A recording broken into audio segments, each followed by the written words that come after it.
मेरे प्यारे दोस्तों, इस फिल्म के माध्यम से मैं आप सबों को ये बताने की कोशिश कर रहा हूँ कि इस दुनिया में गद्दार, धोखेबाज, लोभी, लालची, कामी, क्रोधी, अत्याचारी, दुराचारी लोगों की संख्या बहुत तरक्की पर है। वो व्यक्ति कभी भी अपने ही बारे में सोचता है, दुनिया बर्बाद हो जाए, वो खुद आबाद रहे, उसके लोग आबाद रहें, और उसकी दायरा और सीमा छोटे से छोटे लोगों से शुरू होके प्रेसिडेंट, प्राइम मिनिस्टर तक पहुंच जाता है। ये सारे स्वार्थी हैं। इसने कभी जीवन में सीखा ही नहीं कि मनुष्यता क्या होती है।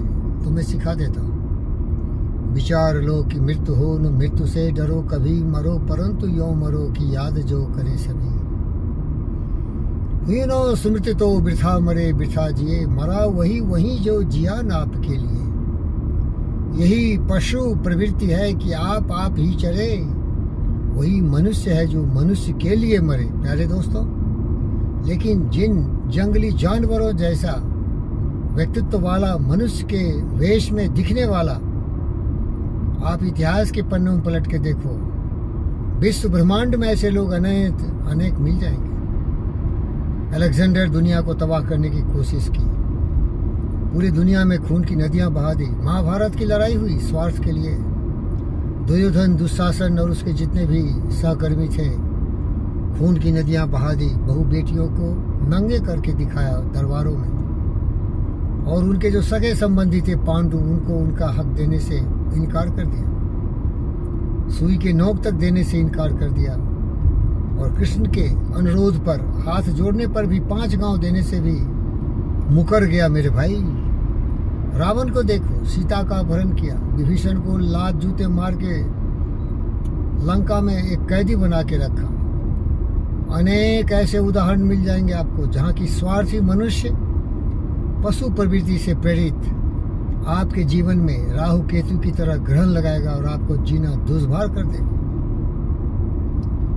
कानून कायदे की आवश्यकता है। कानून इतना सख्त हो कि इन गद्दारों को, इन लुटेरों, बदमाशों, शैतानों जो समाज में एक नर व्याघ्र की तरह तांडव नृत्य करते हैं, जो लोग अनुशासित हैं, कानून कायदे में विश्वास करते हैं, उनको डराते हैं, धमकाते हैं, तरह तरह से उनको पछताने के लिए बाध्य कर देते हैं, उनकी जिंदगी और नींद हराम कर देते हैं। प्यारे दोस्तों, बड़े दुर्भाग्य की बात है। इसीलिए मेरा एक दोस्त ये लिख दिया, खुद गर्ज दुनिया में ये इंसान की पहचान है, जो पराई आग में जल जाए वो इंसान है। लेकिन ये तो इंसान है ही नहीं, हैवान है, दुष्ट है। उससे बात करके देखिए, ऐसी ऐसी बातें करेगा, लोभ लालच देगा, शिकारी आएगा, जाल बिछाएगा, दाना डालेगा, और लोभ में ला के आपको फंसा के ले जाएगा, आपके जिंदगी को नरक बना देगा। इस वक्तव्य के माध्यम से मैं आप सबों को सचेत कर देना चाहता हूँ। इस व्यक्तित्व की पहचान कर लीजिए, इस व्यक्ति का छवि देख लीजिए। अनेक उदाहरण इसके जीवन में होंगे जहाँ इसने दुराचार किया होगा, अत्याचार किया होगा, लोगों के धन संपत्ति को लूटा होगा, महिलाओं की इज्जत आबरू के साथ खिलवाड़ किया होगा। लेकिन ये नेता के रूप में नकाबपोश पहने रहेगा, एक उच्च छवि के व्यक्ति वाला। इन भरुओं से आपको सावधान रहना है। और इसकी कमी नहीं है, ये इसकी तादाद बहुत तरक्की पर है प्यारे दोस्तों। और इसके जो शिकार होते हैं हमारे आपके जैसे अनुशासित, धर्मावलंबी, पवित्र विचार वाले, महान छवि वाले गौतम बुद्ध, सिद्धार्थ जैसे, विवेकानंद जैसे व्यक्ति लोग। लेकिन हमें डरने की आवश्यकता नहीं है, हमें इनसे बच के रहना है, इनसे दूरियां बना के रहना है, इनकी बातों को अनसुनी कर देनी है, इनसे बात भी नहीं करना है। हो सके तो इनके फ़ोन को भी ब्लॉक कर देना चाहिए, क्योंकि ये व्यक्ति कभी हार मानता नहीं। दृढ़ संकल्प कर लिया है कि मैं तो विनाशकारी नीति से आगे बढ़ूंगा। जेलेंस्की को देख लो, यूक्रेन में उसने ठान लिया है कि नेटो अलायंसेस फोर्सेस के सहयोग से, बाइडेन के सहयोग से रसा को ध्वस्त तो कर ही देगा। और पुतिन ऐसा मूर्ख कि उसकी चाल को समझ नहीं रहा है। 6 महीने गुजर गए, लड़ाई चल रही है, इस पृथ्वी की संपदा को ध्वस्त किया जा रहा है, भूमि ध्वस्तीकरण की क्रिया चल रही है। जो हमारे प्यारे और अति प्रिय सैनिक हैं दोनों तरफ से मारे जा रहे हैं, दिल में दर्द नहीं है। ये राक्षसी प्रवृत्ति के लोग, अहंकारी रावण के प्रतिरूप कंस के समान, दुर्योधन और दुशासन की छवि वाले लोग दुनिया को तबाह करने की कोशिश कर रहे हैं। अब हमें इनसे सावधान रहना चाहिए। और ये भारतवर्ष तो एक प्रजातांत्रिक पद्धति से चलने वाला देश है। यहाँ की सत्ताधारी पार्टियां बहुत ही मजबूत होनी चाहिए, कुछ हद तक हमारे आपके प्रिय दोस्त योगी आदित्यनाथ की छवि की तरह। यहाँ गुंडों, बदमाशों, शैतानों, गद्दारों, बलात्कारियों, इन ड्रोन से आम जनता की सुरक्षा करना चाहिए। सबको इससे सीख लेनी चाहिए। अभी हिंदुस्तान में आप देखे होंगे कि मेरी मासूम बेटियां बहनों के साथ बलात्कार करके उनको हत्या कर दी जा रही है। इसका एक ही कारण है कि यहाँ कानून व्यवस्था बहुत ही कमजोर है। झारखंड में ऐसी घटनाएं हुई है, राजस्थान में हुई है। क्योंकि तो बता रहा हूँ ना, ये नरव्याघ्र रूपी मनुष्य गिर चुका है। ये पशु से भी ज्यादा गिर चुका है। स्वार्थ इसको अंधा से अंधा कर दिया है। इसको केवल अपना ही दिखता है, अपनी तरक्की, अपने शौक अरमान की पूर्ति के लिए ये चोरी करेगा, डाका डालेगा, लूटेगा, मारेगा, काटेगा, तरह तरह की दहशतगर्दी करेगा, आतंकवाद फैलाएगा। और इस सब का मूल है उसके कुविचार। बार बार मैं अपने फिल्मों में आपको बताता हूँ, काम, क्रोध, मद, लोभ, मोह, ईर्ष्या, द्वेष, कलह की भावना से पीड़ित और प्रेरित ये दुष्ट जन नफरत, नाराजगी को अपने सीने में समा के रखा हुआ है। हमारे देश की सरकार की ये जिम्मेदारी है कि इन सबों को, बाहुबलियों को, बुलडोजर से हो या रोड लोलर से हो, क्रश करना ही चाहिए। ये दुष्ट अब एक दूसरे दिशा में इस वार्ता को मोड़ता हूं। अभी आप जानते हैं कि लोकसभा का इलेक्शन 2024 में होने वाला है। तत्कालिक प्रधानमंत्री नरेंद्र दामोदर दास मोदी दूसरे टर्म के लिए भी प्रधानमंत्री हैं और 24 में फिर से इलेक्शन लड़ेंगे बीजेपी के प्रतिनिधित्व के रूप में। अब जितने भी विपक्षी पार्टियां हैं मेरे भाई, सब अपने आप को प्रधानमंत्री पद का दावेदार समझता है और सारे विपक्षी पार्टियां जुट हो रही हैं, एकजुट हो रही हैं।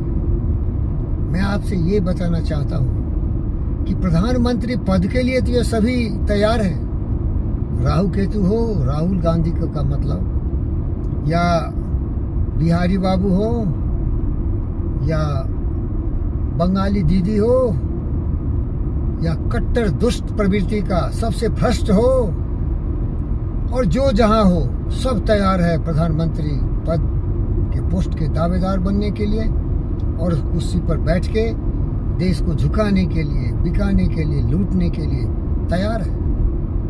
आज हमारा देश विश्व का 5वां सबसे समृद्ध इकोनॉमिक कंट्री बन चुका है। हमने अमेरिका, चाइना, जापान और जर्मनी के बाद 5वां स्थान प्राप्त किया है। यूनाइटेड किंगडम को 6ठे जगह धकेल दिया है।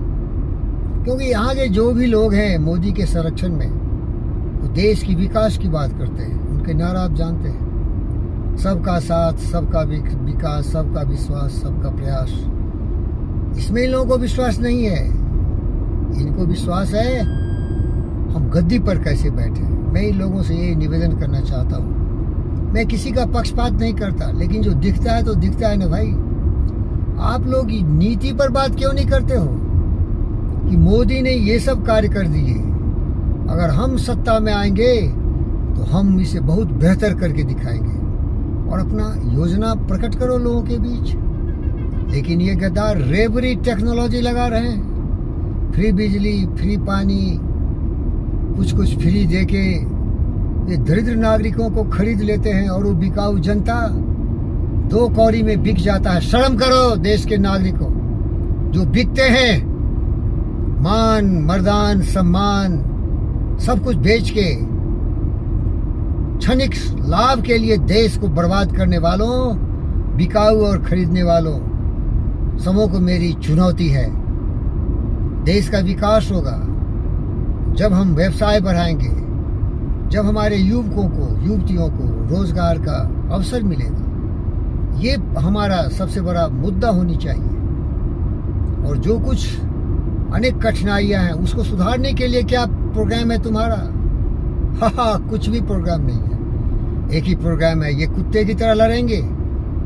कोई बोलेगा राहु बनेंगे प्रधानमंत्री, कोई बोलेगा केतु बनेंगे, कोई रावण बनेंगे, कोई कंस बनेंगे, कोई दुर्योधन दुशासन बनेंगे, कोई शूर्पणखा बनेंगे प्रधानमंत्री।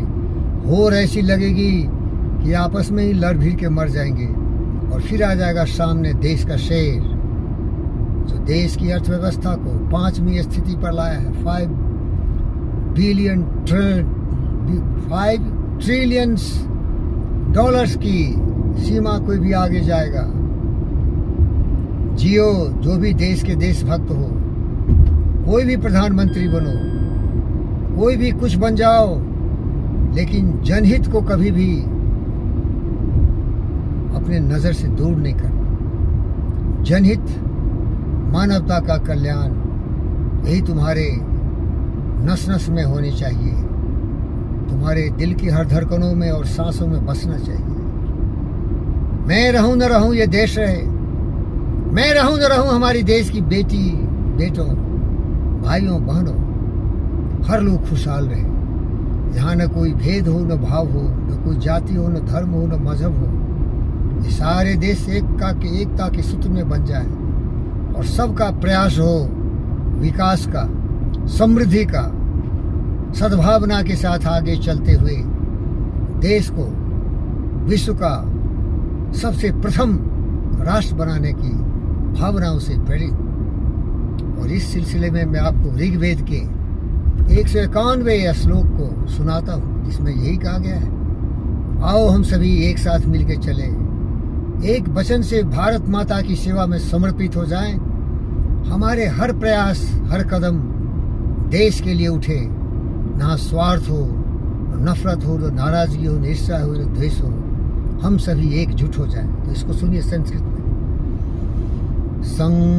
संगच्छध्वं संवदध्वं समो मनासि जानताम् देवाभागं यथा पूर्वे संजानाना उपासते संगच्छध्वं संवदध्वं समो मनासि जानताम् समाने वाकुते समाने हृदयानि वा समानमस्तु ओ मनो यथा वः सुसहासति। प्यारे दोस्तों, हम सभी एकजुट हो जाए। समानो मंत्रः समिति समाने, समानो मंत्रः समिति समाने, समानं मनः सह चित्तवेषाम्,